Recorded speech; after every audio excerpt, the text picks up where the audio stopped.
सो vocabulary में difference हम सीखेंगे आज रीन, रेन एंड रूइन।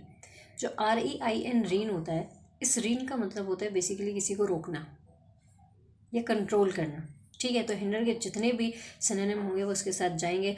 तो कंट्रोल कह सकते हैं, कर्ब कह सकते हैं, हिंडर कह सकते हैं, ऑब्स्ट्रक्ट कह सकते हैं, बार कह सकते हैं, थ्वाट कह सकते हैं, थ्रॉटल कह सकते हैं, स्टिमी कह सकते हैं, प्रिवेंट कह सकते हैं, ऑक्लूड कह सकते हैं, आप बैन कह सकते हैं, ब्लॉकेज कह सकते हैं, आप प्रोस्क्राइब कह सकते हैं, ऑक्लूड कह सकते हैं, प्रोहिबिट कह सकते हैं, आप इसके लिए इम्पीड कह सकते हैं।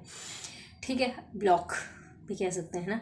हमारा नेक्स्ट वर्ड है आज का, दैट इज़ REIGN रीन। इस रीन का मतलब होता है बेसिकली किसी के ऊपर शासन करना, राज करना एक तरीके से। सो कह सकते हैं रूल करना, गवर्न करना। आप इसके लिए सप्रेस कह सकते हो, डोमिनेट कह सकते हो, ऑपरेस कह सकते हो। ठीक है, और ऑटोक्रेसी बोल सकते हैं, डेस्पोटिज्म बोल सकते हैं, टोटलिटेरियनिज्म बोल सकते हैं आप इसके लिए। ठीक है, टायरनी भी कह सकते हैं। ठीक है, अगर हम बात करें RUIN रूइन की, इस रूइन का मतलब होता है बेसिकली किसी चीज़ में को नष्ट कर देना, बर्बाद कर देना, या फिर एक तरीके से तबाही।